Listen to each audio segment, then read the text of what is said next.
is that a tiny alien? And where are they taking that guy? I don't know what's going on around here. But today we're checking out some mods. Specifically, we're looking at mods for starting the game, since I think that some of the default starts in this game can be a little underwhelming. So the question for today is, does the Kenshi community know better than the developers? I don't know, but let's find out. The first mod we're checking out is called Veil Hive, and adds a third Hive faction to the game. We all know about the Southern and Western Hive, but what if there was a third one? One that was especially green and a lot more disgusting. These hivers are native to the swamp regions and were designed to look like a bunch of frogs, which honestly I think they did a pretty good job of. I mean, look at these little bug-eyed freaks. I love them.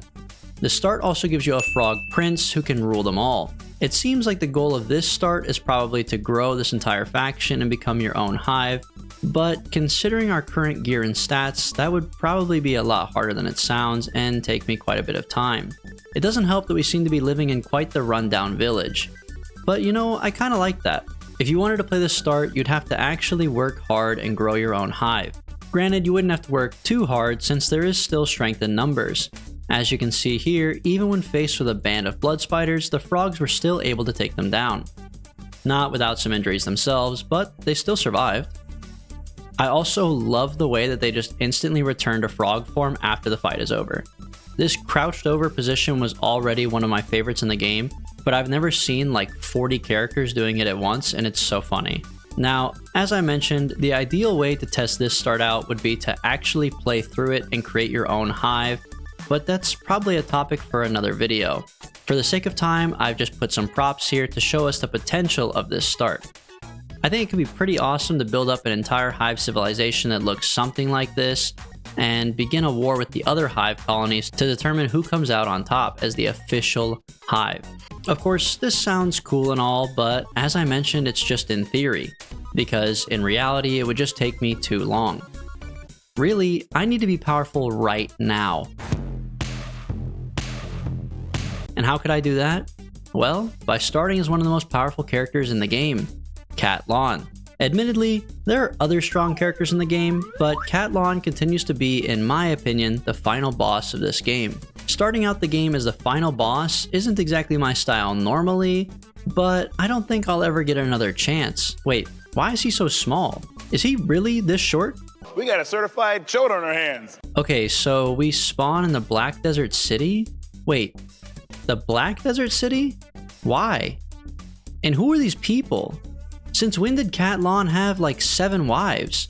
I feel like I'm watching a new show on Netflix. I also don't know why his wives are wearing the armor that his armies would usually wear, unless this is some sort of foreshadowing.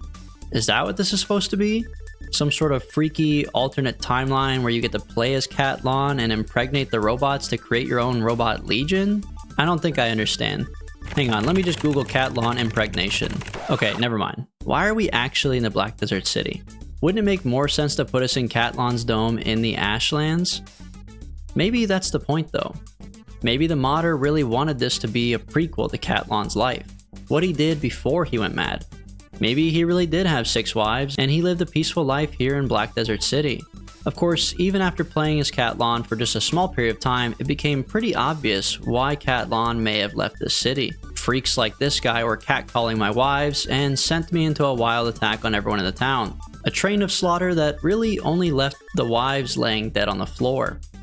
Despite Cat-Lon's wives being absolutely destroyed by the guards, he was still strong enough to fend them off by himself with the help of his specialist grade armor and big ass weapon. Unfortunately, it still wasn't enough to save all the wives, and some passed away before his very eyes. Maybe this was the point of the start all along.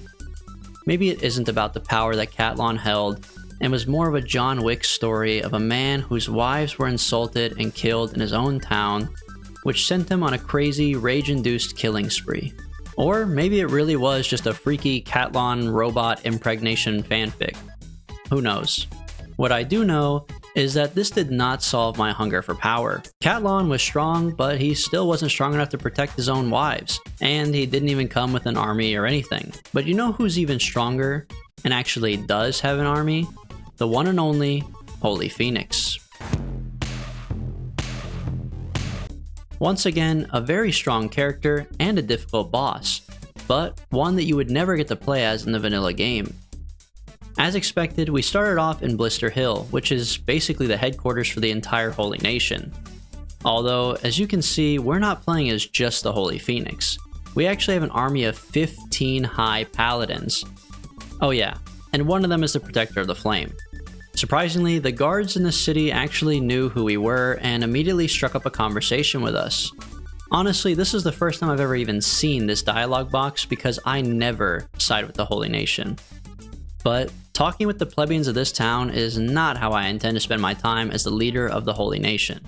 I have a single job, and that's to sit on my throne in the castle. Wait, who the is this? Who are you?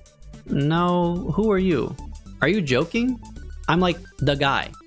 Paladin armor, the black spray paint design thing, the white hair. You don't know who I am? Guards, kill this traitor.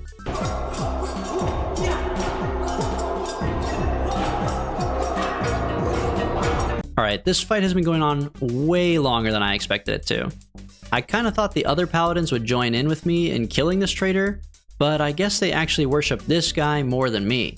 Despite that, this start is so strong that we're actually holding our ground pretty well, and I'm convinced we could probably take down the entire town if I wanted to. I mean, they even gave me the sword that kills in one hit. But to be honest, something about that feels wrong. I know I wanted power, but this is too powerful. I think I have a better idea of what these people deserve. We just need to go for a little walk. A little, very long walk. Okay, wait, I think we walked too far. What is this place? I don't think I've ever been here before. It looks like a lake full of water, but it's actually a lake full of solidified melted metal. It seems to come from these nearby sculptures, which the longer I look seem less like sculptures and more like the remnants of a race of skeletons that were, I don't know, 100 feet tall? Did they roam the lands of Kenshi before us? Okay, I think I'm getting lost in the sauce here. What were we even doing? Oh yeah, right. Treating the Holy Nation exactly the way they deserve to be treated. It's like my dream version of what Blister Hill could be, with a little extra special treatment for the Protector of the Flame, since he's a pain in the ass to fight normally. That's why I think it's only fair that we feed him to the Fogmen, these little blue guys. But there's actually a race of bigger Fogmen, big blue guys. Technically, they're actually called Ogres, and they're part of a new race that was created by Dan Shaku Imo. It's a pretty serious mod with 6 unique starts of its own, where you can play as 1 ogre, 3 ogres, 5 ogres, a nation of ogres, the king of ogres, or the dreaded ogre. We're not going to cover all of these starts in this video since I think some of you might actually want to play this mod and try them out yourself, but let's start off with the single ogre in a swamp, aka the Shrek start. Okay, well, blue Shrek, but you get the point. We do start in a swamp, knee-deep in some murky water actually, in the middle of a swamp village. Of course, I can't help but notice that I'm the only ogre here and it's full of humans. A little bit of an uncomfortable predicament, but since we have nothing in our pockets, horrible stats, and only $1,000 to our name, I'm not really in a position to be picky. The one upside is that the swamp is actually a pretty good place for a base. It's pretty central to the map and has some good cities like Shark that you can trade in or use to peddle hashish. So let's head that way and see if it would even be a realistic way to start the game, or if playing as a single ogre is just too hard. Okay, after 3 long days of walking, we've finally arrived in the nearby city of Shark, where we can see a ton more buildings and business opportunities. And what is this? Who's this guy? I don't think that ogres are familiar with what a stone rat is, and the only rats that they would know about probably should be crushed. Oh, he didn't like that. Run, run, get out of there. Wait, he's not following us? What happened to him? Oh, the local guards are taking care of him. You know, I really appreciate that. The fact that these hounds would stand up against the ogre racism in these lands is something I could really appreciate. But to be honest guys, you don't have to take on the burden. Where there's one ogre, there's more. And we don't let family get bullied. Ogres, assemble! Wait, I'm facing the wrong direction. Ogres, assemble! Today, we go to war! In the name of our fallen ogre friend. Boss, he didn't die. Shut up! Approximately 10 hours later. Gentlemen, we've arrived. Find me the racist one. Where is he this time? He doesn't dare show his face on the streets now? Perhaps he's hiding in a local bar. I still don't see him anywhere. Men, move out. What? He's not here either? Perhaps I should speak with the leader of this civilization. Surely he'll have an answer for me. Cat crawlers? Is this what they call the racist people here? Sure. $100 for information on the cat crawler. Do I want to fish with a buxom red? What the hell does that mean? These non-ogres speak a weird language. This man has paid me for the information. How peculiar. Again, Bugman. This time I've got a stone roller. Okay, I guess we roll back? Bad luck. Gentlemen, get this trickster with his games.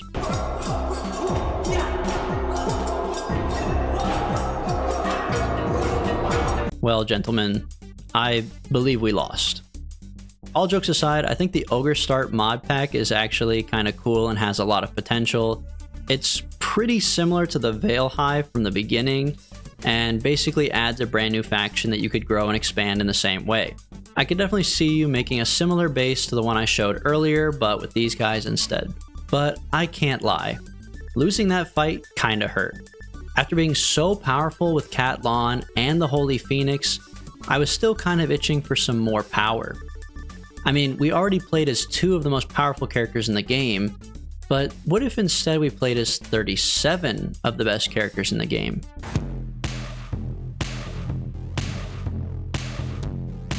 That's right, 37 characters. With the Legends start, we can play as every single recruitable NPC that's in the vanilla game. That means Beep, Bard, Hammett, Agnew, Kang, Ruku, Griffin, Els, Hobbs, okay, you get the point, That's too many names for me to keep up with. But basically, you get to play as literally every recruitable character in the game, which is pretty awesome. A lot of people will probably never even come across these NPCs in their playthroughs, or never even know that they existed. And now we get to see them all here side by side. Having them all at once also means an increased chance to hear all the unique dialogues that they have to offer, like the bard singing songs. You also start off in the hub, which is a pretty good town, and relatively close to Squin, which is another great city. But honestly, I think this start has nothing to do with these possibilities at all. The start might even be a little bit overpowered, but it doesn't matter. It's just about having fun and seeing these unique NPCs. If you haven't played through the game at least once or maybe twice, I probably wouldn't recommend this mod because it's going to have spoilers.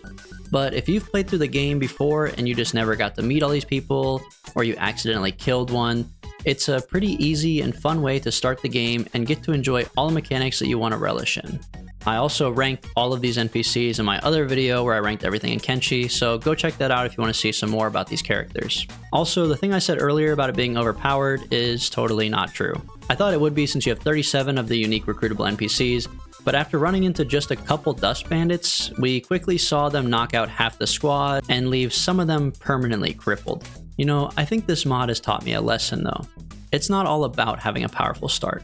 It's okay that these people died to dust bandits and that they're not that strong. Because it's more about how interesting the start is and how fun it is to play with. Which is why I'm really excited about this next mod, which might be the most interesting start I've ever seen. Now, at first glance, you might be wondering, what's so interesting about it? Well, let me just press this little button and we can see the most beautiful creature ever. A half-man, half-alien whose torso has been replaced with a tiny man cave. This little guy has for some reason cut a human body in half and mounted what appears to be an inner tube with hardwood flooring. On top of that, he has a throttle and pedals to control the body. Of course, this is not without proper hydration, which comes in the form of these beer bottles and a portable cooler, kept extra cool by his very neat umbrella. When I first saw this mod in the workshop, I didn't really get it. I just thought it was weird, but I didn't understand what it was supposed to do or be, and then I loaded it up in my game and instantly fell in love. I mean, look at his little portrait down there, and look at the way this monstrosity runs. I just can't get over it. It looks so goofy. I literally just spent like 10 minutes walking him around back and forth and just watching the animation because it was so funny. Interestingly enough, he's technically an animal and not a man. He doesn't have arms, he has 4 legs, and he's labeled as an adult and uses an animal storage system. I don't know how they made this mod work or why he exists, but I don't care because he might be the best mod I've ever seen. I just love his vibe. And I think seeing things like this that are so silly and out of this world in an apocalyptic game is really funny. Granted, you start out with basically nothing and in a horrible location, but I really enjoy the out of this world aspect that this brings, literally. AGO, you did a good job. As for the rest of you, let me know if there are other silly or cool mods like this that you think I should check out, and until next time, I hope you enjoyed the video and have a great day.